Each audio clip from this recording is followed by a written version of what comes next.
रानू चिड़िया अपने पति के साथ जंगल के बाहर पहाड़ी इलाके में रहती थी। रानू, मैं जंगल से भोजन लेने जा रहा हूँ। तुम अपना ख्याल रखना। आप कहीं ना जाइए, मेरा मन बहुत घबरा रहा है। ऐसा लग रहा है कि कुछ बुरा होने वाला है। अब कुछ बुरा नहीं बल्कि अच्छा ही होगा, क्योंकि तुम माँ जो बनने वाली हो। वो तो ठीक है टुन्नू जी, मगर आप ना जाइए ना। आज तुम कैसी बातें कर रही हो रानू? रोज जंगल से भोजन लेने मैं ही जाता हूँ, मगर आज क्यों रोक रही हो? पता नहीं, मन में बहुत घबराहट हो रही है आज। देखो रानू, तुम अभी गर्भवती हो। तुम्हारा ऐसी हालत में घबराना और भूखे रहना अच्छा नहीं है। रानू चिड़िया के मना करने के बावजूद भी टुन्नू चिड़िया जंगल में भोजन लेने निकल जाता है। आज मैं रानू के लिए बढ़िया सा भोजन लाऊंगा। उधर चिड़िया के मन में एक अजीब सी बेचैनी हो रही थी। न जाने मुझे क्यों आज इतनी बेचैनी हो रही है। मैं भी टुन्नू जी के पीछे जाती हूँ। रानू चिड़िया अपने पति के पीछे उड़ती है। उधर टुन्नू चिड़िया प्यास लगने पर एक नदी पर रुकता है। पहले थोड़ा पानी पी लेता हूँ, फिर जंगल से कोई भोजन ढूंढूंगा। टुन्नू चिड़िया पानी पीने लगता है। तभी गोरी कभी, कालू कौवा और चील तीनों वहीं से उड़ रही थीं, जो टुन्नू को देखकर वहां आ जाती हैं। अरे वाह, लगता है आज ये मांस खाने को मिलेगा। चलो दोस्तों, मिलकर पार्टी करते हैं। मेरी पत्नी गर्भवती है, मुझे मत मारो। अगर मैं मर गया तो उसका और हमारे होने वाले बच्चों का कौन ख्याल रखेगा? ओए चिड़े, तू चिंता क्यों करता है? हम हैं ना ख्याल रखने के लिए। हाँ कालू जी, बिल्कुल ठीक कहा। अगर उसे कोई तकलीफ हुई तो हम मिलकर उसे भी खा जाएंगे, और साथ में उसके होने वाले छोटे छोटे बच्चे भी। ऐसा कहते हुए वो तीनों टुन्नू चिड़े पर हमला कर देते हैं और उसे मारते हैं। दूर एक पेड़ के पीछे छुपी रानू चिड़िया ये सब कुछ देख रही थी। अरे गोरी और कालू, इस चिड़े का मांस तो बहुत स्वादिष्ट है। आज तो इसे खाने का मजा आ गया। मेरे पति को मारने वालों, मैं तुम्हें छोड़ूंगी नहीं। वो तीनों पक्षी टुन्नू चिड़े को खाकर वहां से चले जाते हैं। तभी रानू चिड़िया अपने आप को वचन देती है, मैं अपने पति के हथियारों को छोड़ूंगी नहीं। मैं टुन्नू जी का बदला लेकर ही दम लूंगी। ऐसे ही कुछ दिनों बाद रानू चिड़िया अपने पति के हथियारों को ढूंढने के लिए जंगल के अंदर जाती है। वो एक तोते के पास जाती है। तोते भैया, मैं एक गर्भवती चिड़िया हूँ और जल्द ही अंडे देने वाली हूँ। मेरा इस दुनिया में कोई भी नहीं है। क्या मुझे इस जंगल में रहने के लिए जगह मिल सकती है? हाँ हाँ चिड़िया, मिल सकती है, मगर तुम्हें इसके लिए हमारे जंगल के राजा कबूतर से इजाजत लेनी होगी। ठीक है, तो क्या आप मुझे राजा के पास ले चलोगे? हाँ हाँ, क्यों नहीं, चलो। फिर मिट्ठू तोता रानू चिड़िया को लेकर कबूतर राजा के पास जाता है। मैंने तुम सबको कितनी बार कहा है कि जंगल का कोई पक्षी भी अपने जंगल में शिकार नहीं करेगा, और ना ही कोई पक्षी किसी दूसरे पक्षियों के अंडे खा सकता है। महाराज, मैंने बुलबुल के अंडों को नहीं पिया। महाराज, ये बुरा कौवा झूठ बोल रहा है। इसी ने मेरे अंडों को पिया है। सिपाहियों, इस बुरे कौवे को काल कोठरी में बंद कर दिया जाए। कबूतर राजा को न्याय करता हुआ देखकर चिड़िया के होश उड़ जाते हैं। तभी वो आहिस्ता से तोते से पूछती है, अगर मैं राजा को अपने पति की मौत के बारे में बताऊंगी तो क्या वो मेरा न्याय करेगा? तुम इस जंगल की नहीं हो, इसलिए मैं कुछ कह नहीं सकता। लेकिन वो मुझे यहाँ रहने की जगह तो देंगे ना? ठहरो चिड़िया, मैं पूछता हूँ। महाराज, ये गर्भवती चिड़िया है जो हमारे जंगल में रहना चाहती है। तुम कहाँ से आई हो चिड़िया? मैं दूर पहाड़ी इलाकों से आई हूँ राजा जी। ठीक है, तुम्हारे परिवार में कौन कौन है? कोई नहीं, मेरे पति थे बस, जिन्हें खूंखार पक्षियों ने मार दिया। मेरे जंगल का कानून है कि कोई भी पक्षी अपने जंगल के पक्षी को नुकसान नहीं पहुंचा सकता। अगर कोई ऐसा करेगा तो उसे भयानक सजा दी जाएगी। तो राजा जी, क्या चिड़िया इस जंगल में रह सकती है? हाँ मिठू, आज से ये चिड़िया इसी जंगल में रहेगी और इसकी सुरक्षा की जिम्मेदारी हम सब पर होगी। राजा कबूतर की जय। रात के समय रानू चिड़िया घर में बैठी सोच रही थी, मैंने अपने पति का बदला लेने के लिए इस जंगल में जगह तो बना ली है। अब मुझे उन दुष्ट पक्षियों को सबक सिखाना होगा। अब रानू चिड़िया पूरे जंगल में उन तीनों को ढूंढने लगी। कई दिन ढूंढने के बाद रानू चिड़िया को वो तीनों एक जगह पर मिल जाते हैं। ये कौवे और चील वही पक्षी हैं जिन्होंने मेरे टुन्नू जी को मारा था। गौरी, चलो अब हमें अपने अपने घर चलना चाहिए। फिर चील अपने घर और कौवे अपने घर चले जाते हैं। रानू चिड़िया उनका पीछा करती है और उनके घर देखती है।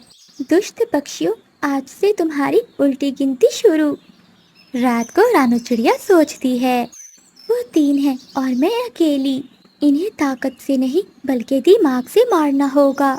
एक दिन रानू चिड़िया जा रही थी, तभी उसे रास्ते में एक मरा हुआ पक्षी दिखाई देता है। टुन्नू जी का बदला लेने का समय आ गया है।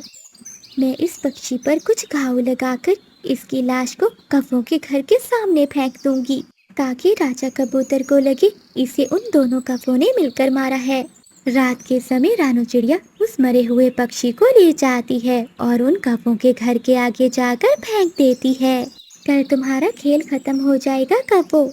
अगली सुबह रानू चिड़िया कौवों के घर के बाहर आती है और वो मरे हुए पक्षी को देखकर चिल्लाने लगती है, अरे अरे पक्षियों, जल्दी आओ, देखो इन कौवों ने एक पक्षी को मार दिया है। चिड़िया का शोर सुनकर सभी पक्षी वहाँ आ जाते हैं।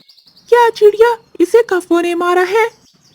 मिठू, जब ये मरा हुआ पक्षी इन कौवों के घर के बाहर पड़ा है तो इन्होंने ही मारा होगा ना। शोर सुनकर दोनों कौवे भी बाहर आ जाते हैं। अरे क्या हुआ चिड़िया, क्यों इतना शोर मचा रही हो? अरे दुष्ट कौवों, इस पक्षी को मारकर अब अनजान बन रहे हो। अरे ये क्या कह रही हो चिड़िया, भला हम क्यों मारेंगे इसे? थोड़ी ही देर बाद कबूतर राजा भी वहाँ आ जाते हैं। क्या हुआ पक्षियों, तुम सब इतना शोर क्यों मचा रहे हो? वो देखिए राजा जी, इन दुष्ट कौवों ने पक्षी को मार दिया है। क्या मेरा कानून तोड़ते हुए तुम्हें डर नहीं लगा कौवों? राजा जी, हमने नहीं मारा इस पक्षी को, ये झूठ बोल रही है। राजा कबूतर जी, मेरा विश्वास करें, इन्हें मारते हुए मैंने अपनी आँखों से देखा है। अरे झूठ मत बोल चिड़िया, वरना मैं तुम्हें जान से मार दूंगी। देखिए देखिए महाराज, ये कौवी आपके सामने मुझे धमकी दे रही है। मेरे जंगल के कानून को तोड़कर तुम दोनों कौवों ने अच्छा नहीं किया। सिपाहियों, इन दोनों कौवों को काल कोठरी में बंद करके इनके मर जाने तक भूखा रखो। फिर उन दोनों कौवों को काल कोठरी में बंद कर दिया जाता है और कई दिनों तक उन्हें भूखा रखा जाता है। भूख के कारण वो कौवे मर जाते हैं। उन कौवों को सजा मिलते ही रानू चिड़िया बहुत खुश हो जाती है। अपने पति के दो हथियारों को तो मैंने उन्हें सबक सिखा दिया, अब उस दुष्ट चील की बारी है। आधी रात में गौरी कवि किसी का भोजन चुराने के लिए इधर उधर उड़ रही थी। घर में कुछ भी खाने को नहीं है, जो कुछ होता है वो मोटा कालू कौवा खा जाता है। काम तो कोई करता नहीं, निकम्मा सारा दिन सोया रहता है। रात बहुत गहरी हो गई है, सभी पक्षी सो गए होंगे, किसी न किसी का भोजन चुरा कर खा लेती हूँ। तभी गौरी कवि उड़ती है, उससे मिठू तोते का घर नजर आता है। ये तो उस मोटी चोंच वाले मिठू का घर है। हाँ, सुबह देखा था मैंने, वो 2 अमरूद लेकर आ रहा था, हो ना हो 1 अमरूद पड़ा ही होगा। ऐसा सोचते हुए गौरी कवि खिड़की के रास्ते मिठू के घर जाती है। मिठू तोता और हरियाली अपने घोंसले में सोए हुए थे। गौरी कवि चुपके से रसोई में जाती है, वहाँ मिठू का अमरूद पड़ा हुआ था। गौरी कवि जल्दी से वो अमरूद खाती है और फिर खिड़की के रास्ते वो वापस चली जाती है। अब गौरी कवि का यही काम था, वो हर रात को किसी न किसी के घर जाकर चोरी करती थी। आज कहाँ जाऊँ? हाँ, कबूतर चाचा की दुकान पर जाकर जलेबी खाती हूँ। ऐसे कहते हुए गौरी कवि कबूतर चाचा की दुकान पर जाती है। गौरी कवि खिड़की के रास्ते दुकान में घुस जाती है और मजे मजे से जलेबियाँ खाने लगती है। पेट भर गया, अब चुपके से वापस चली जाती हूँ। उस गंदी आँखों वाले को पता नहीं चलेगा कि उसकी जलेबी कौन खा गया। फिर गौरी कवि वहाँ से चली जाती है। अगली सुबह हो जाती है। जब कबूतर दुकान में जाता है तो वो देखता है, अरे कल रात तो मैं ढेर सारी जलेबियां रख कर गया था, मगर अब तो जलेबियां बहुत कम हैं। कौन चोर घुस आया था मेरी दुकान में? तभी कबूतर का ध्यान सामने पड़े हुए एक पंख पर जाता है। ये पंख तो गौरी कवि का है। मिठाई जरूर गौरी कवि ने ही चुराई होगी। कबूतर वो पंख उठा लेता है और कौवों के पास जाता है। रास्ते में कबूतर को मिठू तोता मिलता है। क्या हुआ कबूतर, इतनी जल्दी में कहाँ जा रहे हो? मिठू, रात किसी ने मेरी दुकान में घुसकर मेरी आधी जलेबियां खा ली। मुझे वही जलेबियों की टोकरी के साथ ये पंख मिला है। कबूतर यार, ये पंख तो गोरी कवि का है। कबूतर यार, जंगल में बहुत दिनों से चोरियां हो रही है, मेरा भी अमरूद चोरी हो गया था। हो ना हो, ये सारी चोरियां वो कवि ही करती है, चलो हम उसके पास चलते हैं। फिर मिठू तोता और कबूतर वो पंख लेकर गोरी कवि के घर जाते हैं। कव्वो, जरा देखो तो ये पंख किसका है? ये पंख तो मेरी पत्नी गोरी का है।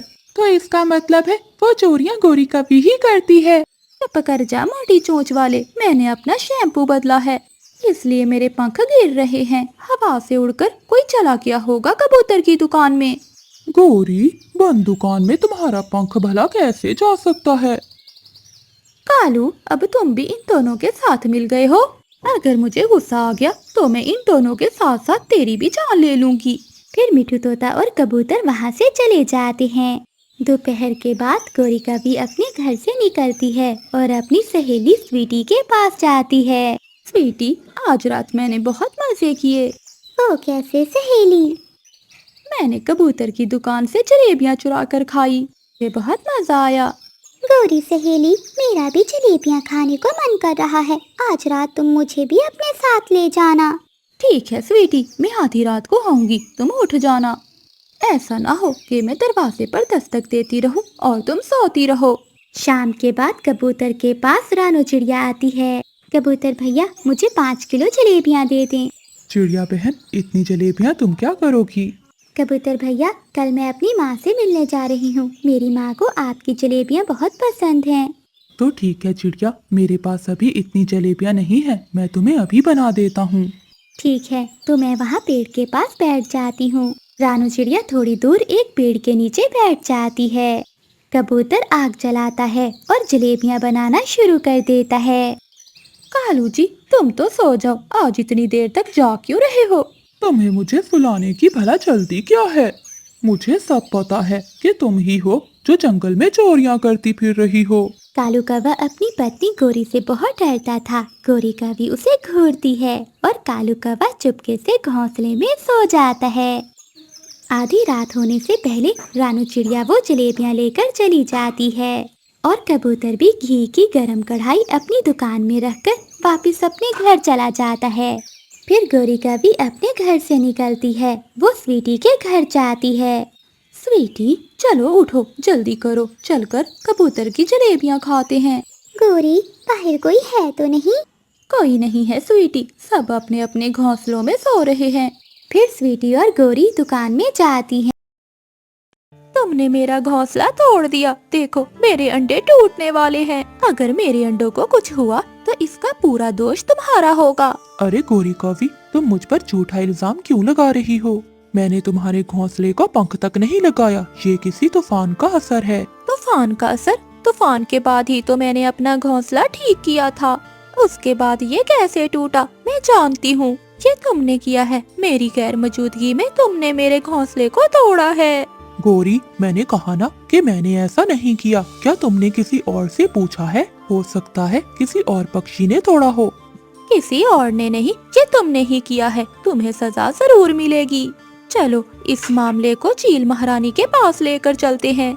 दोनों पक्षी गुस्से में चील महारानी के पास जाते हैं। महारानी, हमें न्याय चाहिए, कबूतर ने मेरा घोंसला तोड़ दिया है, अब मेरे अंडे खतरे में हैं। महारानी, ये सरासर झूठ है, मैंने गोरी कवि का घोंसला नहीं तोड़ा, मैं तो उसके घोंसले के पास भी नहीं गया, ये मुझ पर लगाया गया झूठा इल्जाम है। वही झगड़ा, घोंसले और अंडे, हर रोज मैं ये फैसले कर कर कर थक गई हूँ। क्या मैं इन छोटे छोटे मामलों में उलझी रहूंगी? जंगल में सब जानते हैं, मेरा सलाहकार कालू कौवा बुद्धिमान है, वो हर समस्या का हल जानता है। तुम दोनों उसके पास जाओ, जो भी वो फैसला करेगा वही अंतिम होगा। गोरी कवि और कबूतर कौवे के पास जाते हैं।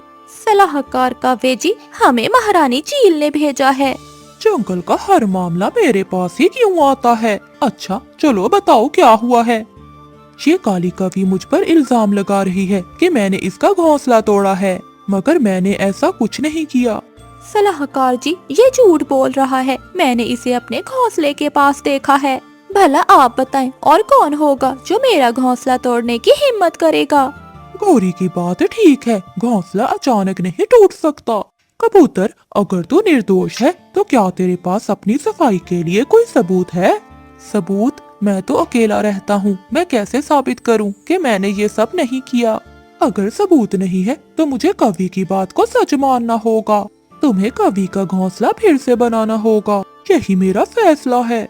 कालू जी, ये कैसा न्याय है? आपने बस एक पक्ष की बात सुनी और दूसरे को सुना तक नहीं और फैसला कर दिया। क्या ये सही है? मेरी बुद्धिमानी पर सवाल मत उठाओ, मेरा ये फैसला अंतिम है और जाओ यहाँ से। फिर कबूतर दुखी होकर वहाँ से चला जाता है और गौरी का भी गर्व से उड़ जाती है। कबूतर अपने घर पे बैठा रो रहा था। तभी हरियाली तोती और पिंकी चिड़िया कबूतर के पास आती हैं। कबूतर, हमें पता चला है कि सलाहकार कालू ने तुम्हारे खिलाफ फैसला दिया है। ये तो सरासर गलत है, हमें सच्चाई का पता लगाना होगा। हाँ कबूतर, हम ये फैसला महारानी चील के पास लेकर जाएंगे। कव्वे ने घमंड में आकर गलत फैसला सुनाया है। अगर तुम दोनों मेरा साथ दो तो शायद मुझे न्याय मिल सके। फिर वो तीनों चील महारानी के पास जाते हैं। चील महारानी, हमें आपसे न्याय चाहिए। सलाहकार कव्वे ने कबूतर को गलत फैसला सुनाया है। ये जंगल में अन्याय का सबसे बड़ा कारण बनेगा। महारानी, सलाहकार ने कवि की बात सुनी जबकि कबूतर को नजरअंदाज कर दिया। क्या ये हमारे जंगल का न्याय है? पिंकी चिड़िया और हरियाली तोती, मैंने ये जिम्मेदारी कालू कव्वे को दी हुई है। अगर ये फैसला गलत भी हुआ तो ये उसकी जिम्मेदारी है, ना कि मेरी। अब जाओ यहाँ से।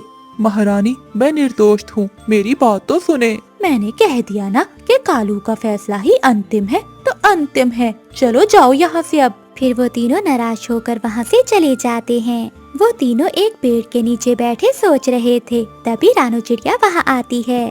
तुम सब इतने उदास क्यों हो? क्या हुआ? रानो, कव्वे ने कबूतर के खिलाफ गलत फैसला दिया है और महारानी हमारी बात तक नहीं सुन रही। अब हम क्या करें? चिड़िया, तुम हमेशा होशियार रही हो। क्या तुम हमें इस अन्याय से निकाल सकती हो? अगर कालू कव्वा गलत फैसला दे सकता है तो लगता है सच्चाई कहीं छुपी हुई है। हमें खुद इस मामले की गहराई से जांच करनी होगी। कबूतर भैया, आप चिंता न करें, मैं खुद इस सच्चाई का पता लगा लूंगी। फिर रानो चिड़िया गौरी कवि के घोंसले के पास जाती है। गौरी कवि रानो चिड़िया को देखकर चौकन्नी हो जाती है। गौरी बहन, मुझे आपके घोंसले की जांच करनी है, ये पता लगाने के लिए कि इसे किसने नुकसान पहुंचाया है। तुम्हें यहाँ आने की इजाजत किसने दी? ये घोंसला मेरा है और मैं किसी को पंख नहीं लगाने दूंगी। गौरी बहन, अगर आप सच्ची हैं तो आपको डरने की कोई जरूरत नहीं। मैं बस सच्चाई का पता लगाना चाहती हूँ। ठीक है चिड़िया, मगर जल्दी करो, मुझे अपने घोंसले की सुरक्षा करनी है। फिर रानो चिड़िया मिठू तोते और बुलबुल को साथ लेती है और घोंसले की जांच शुरू करती है। रानो चिड़िया देखती है कि घोंसले के पास एक टूटी हुई डाली और पंजों के निशान हैं। ये तो अजीब है, घोंसला किसी तूफान से नहीं टूटा। ये निशान तो किसी बड़ी पक्षी के लगते हैं। हाँ चिड़िया, कबूतर से इतनी बड़ी डाली नहीं टूट सकती। हाँ चिड़िया, और ये पंजों के निशान भी किसी बड़े पक्षी के हैं। लेकिन ये सब कौन कर सकता है? हमें और जानकारी चाहिए। फिर रानो चिड़िया और मिठू तोता पंजों के पीछे पहाड़ों की ओर चले जाते हैं। अचानक एक बड़ा बाज वहाँ से उड़ता है। वो मरे हुए चूहे को वहाँ से लेकर जा रहा था। हाँ, ये बाज ही हो सकता है जो हमेशा पक्षियों के घोंसले उजाड़ता है। शायद इसी ने ही कवि का घोंसला तोड़ा है। रानो, अगर ऐसा ही है तो हमें इसे पकड़कर सच्चाई साबित करना होगी। नहीं तोते भैया, हम ये खतरा नहीं उठा सकते। अब हमें पता चल गया है, हमें जाकर कव्वे को बताना होगा। फिर वो सब पक्षी कव्वे के पास आते हैं। सलाहकार कव्वे, मैंने पता लगा लिया है।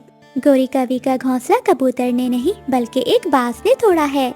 उसके पंजों के निशान और उसकी हरकतें इस बात को साबित करती हैं। तुम ये कैसे साबित कर सकती हो? मैं तो पहले ही फैसला कर चुका हूँ। कव्वे, बुलबुल और मिठू तोते ने भी उन निशान को देखा है। अगर आप खुद जाकर देखेंगे तो आपको सच्चाई का पता लग जाएगा। हाँ, ये निशान कबूतर के नहीं बल्कि बाज के हैं। हमने उसे पास के पेड़ों पर देखा भी है। क्या आप अब भी कबूतर की बात नहीं मानेंगे? कालू कौवे का घमंड टूट जाता है। वो सब चील महारानी के पास जाते हैं। महारानी, मुझसे बहुत बड़ी गलती हो गई। मैंने सच्चाई जाने बिना ही कवि के पक्ष में फैसला दे दिया। रानो चिड़िया ने जांच की और सही फैसला लेकर आई। कौवे, तुमने अपनी गलती मानी, ये बहुत अच्छा है, मगर एक न्याय देश के लिए जरूरी है कि वो हर पहलू पर ध्यान दे। मैं रानो चिड़िया की बहादुरी पर बहुत खुश हूँ। रानो, आज से तुम हमारे जंगल की नई सलाहकार बनोगी। देखें जी, घर में आज कुछ भी खाने को बाकी नहीं बचा। जितना था कल सब खत्म हो गया। रानो, दूसरे जंगल में बाढ़ आने से सब धंधा खत्म हो गया है। अब न जाने मुझे कितने दिन काम नहीं मिलता। टुन्नू जी, अब ऐसे कैसे चलेगा? अब तो हमारे घर में एक बच्चा भी आने वाला है। तुम चिंता न करो, ऊपर वाला सब बेहतर करेगा। कुछ दिन गुजर जाते हैं। एक दिन चिड़िया के अंडे से एक छोटा सा बच्चा बाहर आता है, जिसे देख मम्मा चिड़िया और बाबा चिड़िया बहुत खुश होते हैं। फिर अचानक से उनके घर पर दस्तक होती है। रानो, मैं देखता हूँ। कालू मालिक आप? हाँ टुन्नू, मैं। टुन्नू, जो कर्जा मुझसे लिया था वो वापस कर दे। अगर नहीं कर सकता तो सुबह तक ये घर खाली कर दे। अब मैं तुझे और समय नहीं दूंगा। कल सुबह तक अगर पैसे न दिए तो तुझे धक्के देकर निकाल दूंगा। फिर कालू कौवा वहाँ से चला जाता है। क्या हुआ? कौन था बाहर? रानो, मैंने माँ के इलाज के लिए कालू सेठ से कुछ कर्ज लिया था, मगर मैं समय पर लौटा नहीं सका। इसलिए कालू सेठ ने सुबह तक ये घर खाली करने के लिए कहा है। ये सुनकर रानो चिड़िया की तो जान ही निकल जाती है, परंतु फिर भी वो अपने पति को हौसला देती है। टुन्नू जी, आप चिंता न करें, हम अपने लिए एक नया और सुंदर सा घर बना लेंगे। अब हमारा छोटा बच्चा भी है, घर के बिना रहना बहुत मुश्किल हो जाएगा। मेरी बुआ रहती है दूसरे जंगल में। मैं जाता हूँ और अपनी बुआ से कुछ पैसे उधार लेकर आता हूँ। ऐसे कुछ दिन गुजर जाएंगे और जब मुझे कोई काम मिल गया तो मैं बुआ के पैसे वापस कर दूंगा। लेकिन अब तो रात हो गई है, आप कैसे जाएंगे? रानो, कल होने से पहले मुझे कुछ न कुछ तो करना होगा। मुझे ना रोको, मुझे जाना ही होगा। फिर ऐसे बाबा चिड़िया दुखी मन से अपने घर से निकलता है। अभी वो नदी पर पहुंचा ही था कि आसमान पर तेज हवा के साथ गहरे बादल छा जाते हैं और साथ ही बारिश भी शुरू हो जाती है। तभी एक बिजली उस बाबा चिड़िया पर आकर गिरती है और वो सारे दुख और सारे गम अपने साथ ले जाता है। वो तो मर जाता है। अगली सुबह कबूतर वहीं से गुजर रहा था। वो बाबा चिड़िया को मरा हुआ देखकर उसके घर जाता है। चिड़िया बहन, जब रात को तूफान आया तो तुम्हारा पति नदी पर क्या करने गया था? कबूतर भैया, वो तो अपनी बुआ के पास जा रहे थे कुछ रकम उधार लेने। चिड़िया, आपके लिए बहुत बुरी खबर है। सुबह जब नदी पर मैं पानी पीने गया तो मैंने देखा आपका पति वहाँ मरा पड़ा है। नहीं कबूतर भैया, वो हमें दुखों में अकेला छोड़कर नहीं जा सकते। चिड़िया, हकीकत को मानना पड़ता है। ऐसे कबूतर वहाँ से चला जाता है। अगले दिन गोरी कवि और कालू कौवा चिड़िया और उसके छोटे बच्चे को घर से बाहर निकाल देते हैं। चिड़िया अपने बेटे को लेकर वहाँ से चली जाती है। चिड़िया बेआसरा एक पेड़ पर बैठी हुई थी। उसके पास न खाने को भोजन था और न रहने के लिए कोई घर। छोटा सा बच्चा भूख से चूं चूं कर रहा था और रात भी आने वाली थी। आज की रात मैं मिट्ठू के घर चली जाती हूँ, शायद वो मुझे अपने घर रख ले। ऐसे पेड़ पर बैठकर रात गुजारना तो बहुत मुश्किल है। और फिर रानो चिड़िया मिट्ठू के घर चली जाती है। आपका बहुत बहुत धन्यवाद मिट्ठू भैया, जो आज रात आपने मुझे अपने घर पर रख लिया। चिड़िया, ऐसे जीना बहुत मुश्किल है। कल को आपका बच्चा भी बड़ा होगा। ये इस समाज में कैसे जी पाएगा? तोते भैया, मैं अपने बच्चे के लिए कुछ ना कुछ तो जरूर करूँगी। मिट्ठू भैया, मैं कोई ना कोई काम करना चाहती हूँ जिससे मैं अपना घर बना सकूँ और अपने बच्चे के साथ रह सकूँ। अगर आप सच में कोई काम करना चाहती हो तो मैं आपकी काम करने में मदद करूँगा। मेरे मामा की दूसरे जंगल में एक चूड़ियों की दुकान है। मैं आपको अपने मामा से कुछ चूड़ियाँ ले दूंगा। और फिर उन्हें बेचकर पैसे वापस कर देना, ऐसे आपको भी मुनाफा हो जाएगा। ये सुनकर रानू चिड़िया बहुत खुश हो जाती है। मिट्ठू भैया, आपका बहुत बहुत धन्यवाद। मैं ये काम बहुत मेहनत से करूँगी। अगले रोज मिट्ठू तोता चिड़िया को अपने साथ लेकर अपने मामा की दुकान पर जाता है। मामा जी, ये मेरे दोस्त की पत्नी है। मेरा दोस्त मर गया है। उसने किसी का कर्ज देना था, मगर वो समय रहते दे नहीं पाया, इसलिए उन कौवों ने इन्हें अपने घर से बाहर निकाल दिया। अब बहुत दुखी है ये चिड़िया। मिट्ठू, ये सुनकर बहुत दुख हुआ। मैं कोई काम करना चाहती थी, इसलिए मिट्ठू मुझे आपके पास लेकर आया है। तुम ये चूड़ियाँ ले जाओ और इन्हें बेचकर अपना मुनाफा रख लेना और बाकी दाम मुझे दे जाना और बाकी चूड़ियाँ फिर से ले जाना। ऐसे आप जितनी ज्यादा भी चूड़ियाँ बेचोगी, आपको उतना ही मुनाफा होगा। मामा जी, आप देखना, मैं ये काम बहुत अच्छे से करूँगी। चिड़िया बहन, आप चूड़ियाँ ले और वापस जाए। मुझे यहाँ काम है, मैं कल ही लौटूंगा। ऐसे रानू चिड़िया कुछ चूड़ियाँ लेकर वहाँ से वापस चल पड़ती है। वो पूरे जंगल में चूड़ियाँ बेचती है। चूड़ियाँ ले लो, रंग बिरंगी चूड़ियाँ ले लो, सतरंगी चूड़ियाँ ले लो। चिड़िया बहन, रुकना, मुझे भी तो दिखाओ कैसी हैं ये चूड़ियाँ। जी बुलबुल, मेरी चूड़ियाँ बहुत अच्छी हैं और दाम भी बहुत कम है। फिर ऐसे ही रानू चिड़िया की चूड़ियाँ तो पूरे जंगल में मशहूर हो गई थी, क्योंकि रानू चिड़िया तो घर जा जाकर चूड़ियाँ बेचती थी। फिर ऐसे ही कुछ दिन गुजर जाते हैं। मिट्ठू भैया, मैं आपका एहसान कभी नहीं भुला सकती। अगर आप उस रात मेरी मदद न करते तो न जाने आज मैं किस हाल में होती। चिड़िया बहन, ये सब आपकी मेहनत है। अगर आप मेहनत ना करती तो मैं भी कुछ ना कर पाता। ऐसे फिर वो चिड़िया अपनी चूड़ियों के मुनाफे से अपने लिए एक सुंदर सा घर खरीद लेती है। रानू चिड़िया की चूड़ियाँ तो बहुत ज्यादा बिक रही थी, इसलिए उसे मुनाफा भी बहुत हो रहा था। कबूतर और मिट्ठू भैया, मैंने सोचा है कि मैं इस जंगल में गरीब और अनाथ पक्षियों के लिए एक अनाथालय खोलूं, जिसमें गरीब पक्षियों और छोटे बच्चों को रखूंगी। चिड़िया, ये तो बहुत अच्छा काम है। ऐसे कोई भी गरीब पक्षी भूखा नहीं सोएगा। चिड़िया, इस काम में हम सब भी तुम्हारी मदद करेंगे। फिर वो सब पक्षी मिलकर जंगल में एक अनाथालय बनाते हैं, जिसमें गरीब पक्षियों को मुफ्त में खाना दिया जाता था। चिड़िया, आप कितनी अच्छी हो जो हम जैसे गरीब पक्षियों का भी सोचा, वरना हम पक्षी तो हर रोज भूखा सोते थे। चिड़िया, मैं गरीब तो हूँ, मगर अगर कोई काम करने को मिल जाए तो हम काम भी कर सकते हैं। अरे कवि बहन, ये बात तो आपने बहुत अच्छी की है। मैं कल ही बात करती हूँ और यहाँ पर एक चूड़ियाँ बनाने वाली फैक्ट्री लगवाती हूँ, जहाँ सब गरीब पक्षी काम किया करेंगे। प्यारे दोस्तों, आपने देखा कि कैसे एक छोटी चिड़िया ने अपनी मेहनत और लगन से मुसीबतों का सामना किया और अपने साथ साथ दूसरों की मदद भी की।